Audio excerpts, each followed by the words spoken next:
Hello and welcome to Fastex Exchange. In this quick guide, we'll show you how to create a voucher code step by step.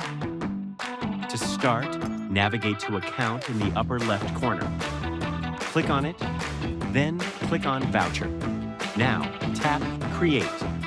Choose the currency you want and select the number of vouchers you'd like to generate. Next, set the amount per voucher. Pick an expiration date, and keep in mind, once this date passes, the voucher can't be redeemed. Once everything looks good, click Confirm.